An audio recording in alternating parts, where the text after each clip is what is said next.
trying to crack the Wainwrights on a business trip. The weather turned out perfect today, so we've changed around a little bit, and we'll do more garden centre visits on the way back when the weather's forecast not too good. So we woke up to cracking morning, weather's fantastic, and we'll hope to bag 8 Wainwrights at least. We'll see how the timing goes. We're going to be sort of racing against the sort of time when it comes to how much sunlight we've got a day, but we'll have a good shot. Rise at Haweswater at the start of the walk. The sun's just starting to creep up. See it on some of the hills.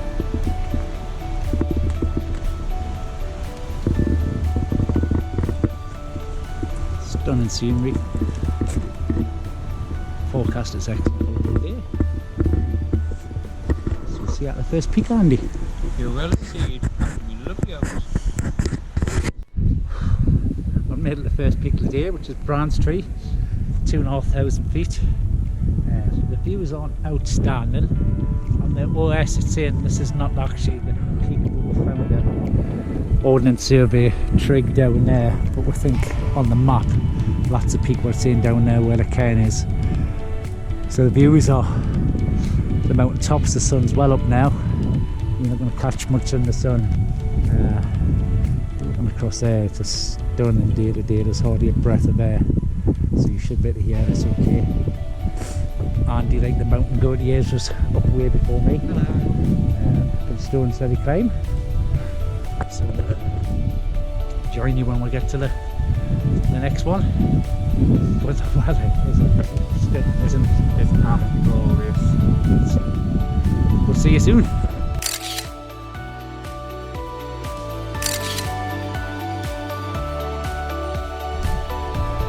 we made it to the south side. Again, the weather is fantastic. What height is this one, Andy? This height is 2,324 feet. That's the view back to the last one, which was, Andy? It was Braintree. Because John can't remember. Can't remember nothing. No.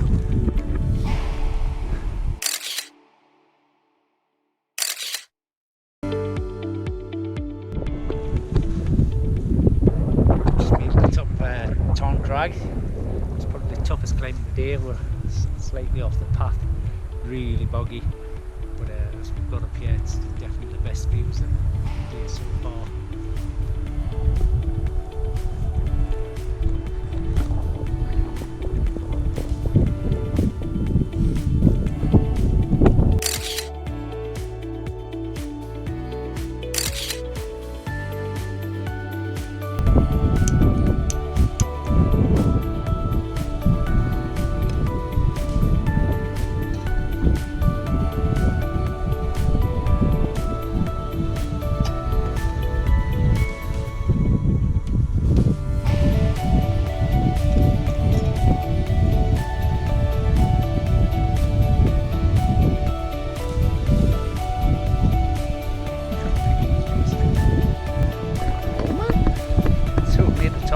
Crag, come across from Tarn Crag, across there, you can see the propeller in the cairn.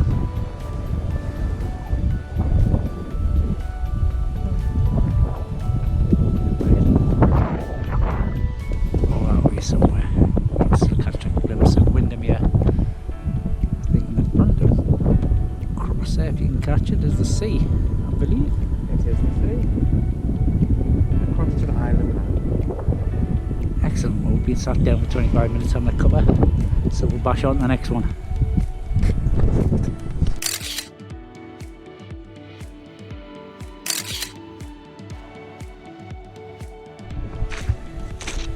So we just headed down from Grey Crag, wasn't it, Andy? Yeah, down Grey Crag. Yeah. There's the other one, Tarn Crag. Down, we believe. Checking the OS. Heading down that way. And we'll be heading up on that ridge across there shortly. So I thought I'd have the chat camera now when I can I've got any breath and I can breathe. But I can't believe how lucky we are. We knew how to go away on a business trip this week, so we're trying to plan my days around it. We're maybe going to do this walk Thursday, but today we're shaping up to be by far the best day. I mean, there's no wind. A bit earlier on, Andy was in his t-shirt. It's that warm when you're walking. It's just perfect walking conditions. Will be again in a minute. It's stunning.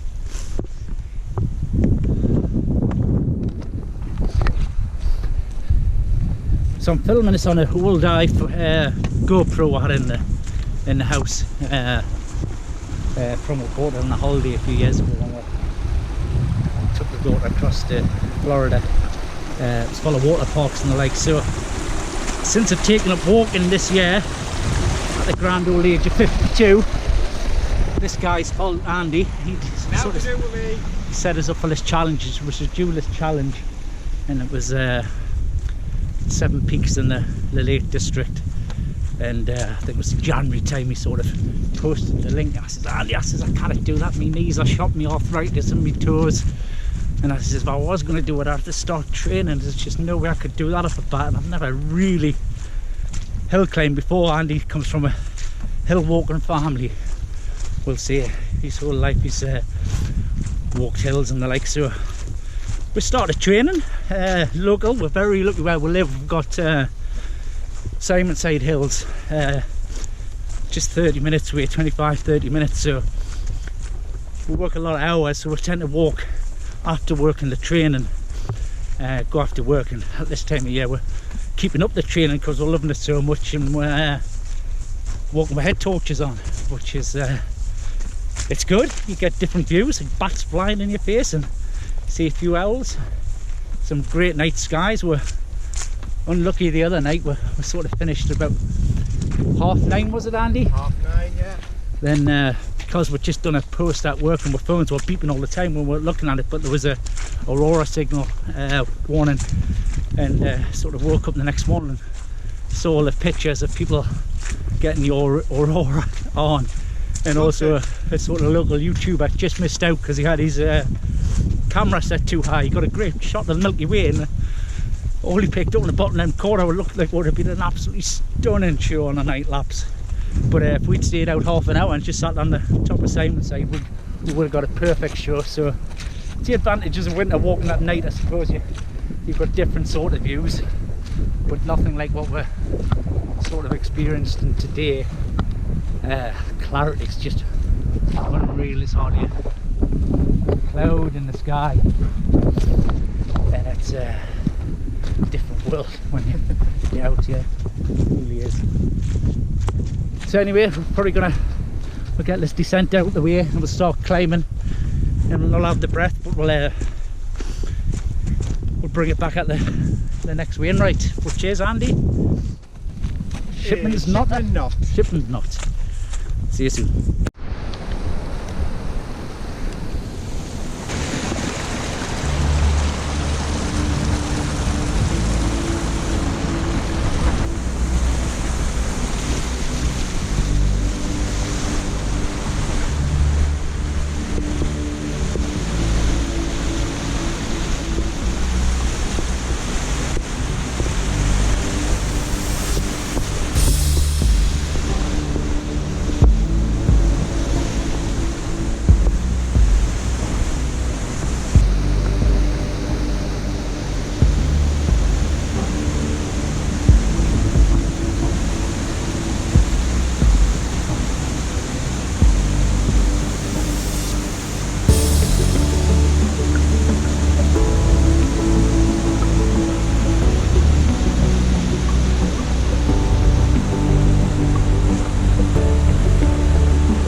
done in descent so far. The waterfall there.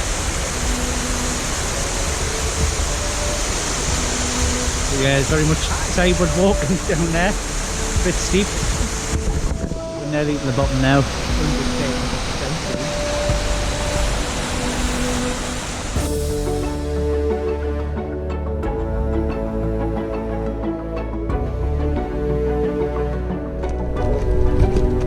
Made it to the bottom. Some cracking views when we're coming down.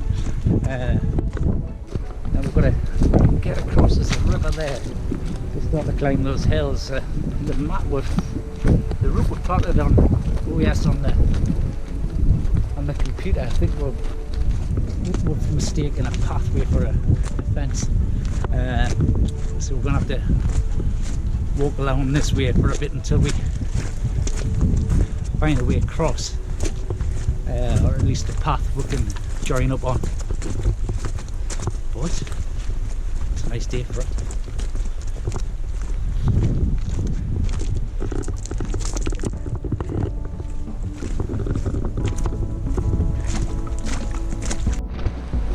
So we've got the half mile of earlier on.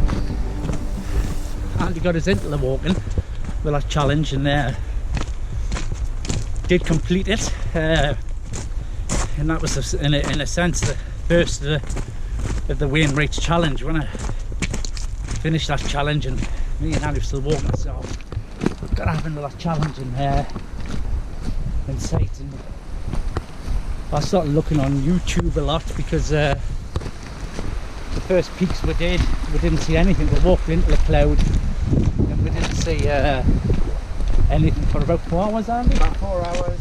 So the likes of Pillar, Steeple, Red Pike, and the first hills were done. We could have been anywhere, to be honest with you, because we couldn't see anything. But once the clouds started to clear, that's when I sort of got the bug. It's an unbelievable feeling when the clouds sort of broke below it, and sort of see the views from that sort of height was just phenomenal. I've never had that feeling before.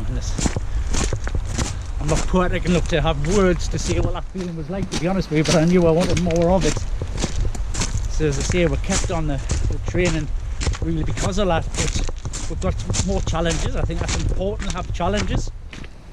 Gives you something to aim for, something to train for. So we've booked time off work to do the West Highland Way. Because of our work commitments and everything else, there's not many good times a year to get time off together, so we've booked that off for March. We've got that date set, so rain come, sun come, snow, we'll be doing it at that time, or attempting to do it. So we're just about there with all the kit. Is there ever going to be a second mortgage, or so I guess so. My other hobby was bonsai. I've been into bonsai for, well, my whole life really, but I had a big gap when I had kids and everything else, and as the kids started getting older, I sort of got the passion back again. And there was a thing called YouTube, and that wasn't about when I first started bonsai, so you could learn so much more. So I started collecting trees to create it in a bonsai. So I've had to sell some of my bonsai, which I've had for 8+ years, to pay for the wild camping gear, because I couldn't really justify that out of the family funds. But we're just about there, aren't we, Andy? We are. So we made it again to the top. Shipper's Knot, that was a killer. Now we've had to come back up the other side of the valley, and this is Shipper's Knot. We're going to get a bite to eat and sort of work out how much daylight we've got left to see how many more we can.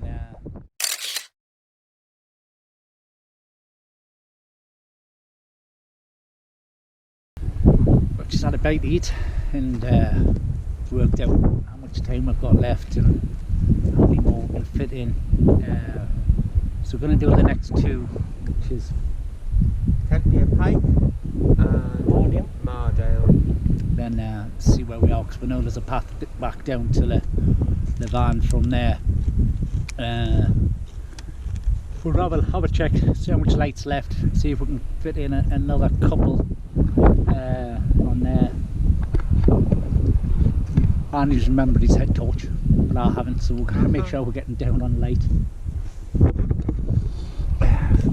But not a bad place to sit and have a bite to eat.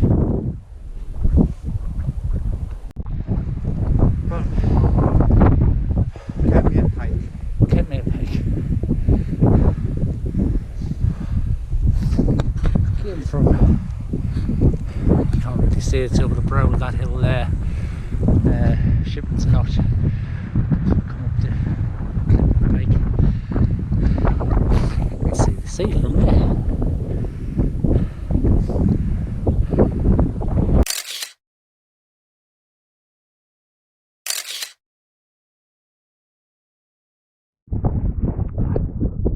So this is Hornet Fell. This is number 6. Number 7.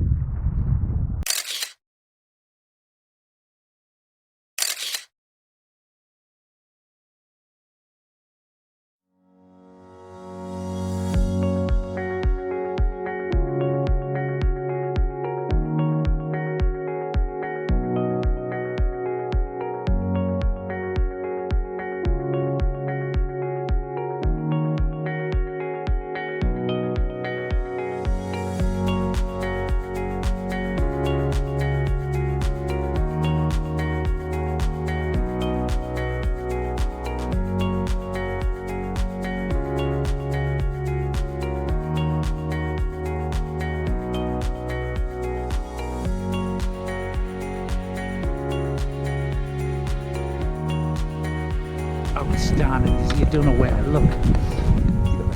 Use that side, or when you're walking, do you look to the left and get use it. That side, it's been good craggy paths, I like it. It's my favourite sort of walking way.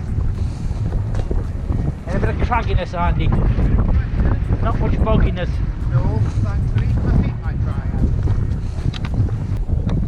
Right, we've decided we're going to bail on doing the 8. We're going to stick to 7. Good number. Good number 7. I like 7. I like 7. You have a look there. The light's starting to go.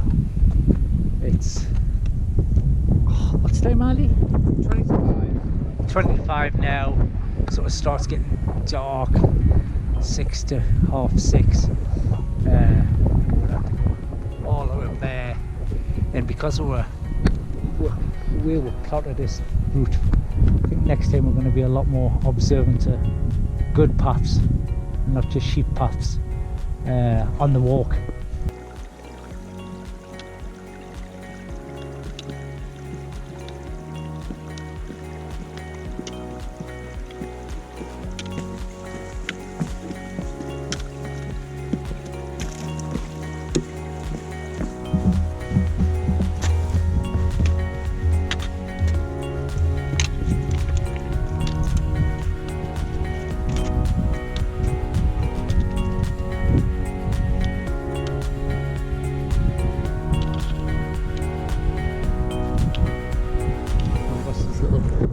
Cavey come shelter thing.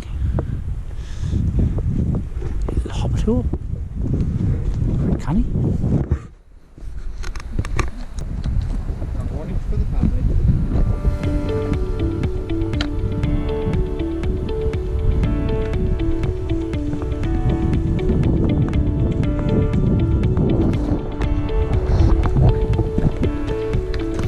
Since we've decided a whole lot of day not go chasing another Wainwright, takes the pressure off a little bit, having a bit of play, having a bit of laugh. We weren't just marching on trying to do that. I think we made the right decision. I mean, the paths we've never been on before.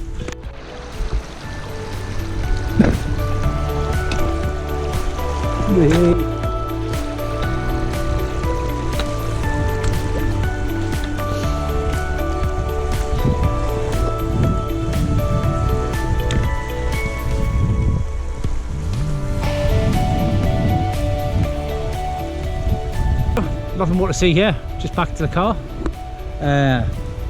It's been excellent. Enjoyed it, Andy? Very much so. Can't wait to do it again. See you next time. Goodbye.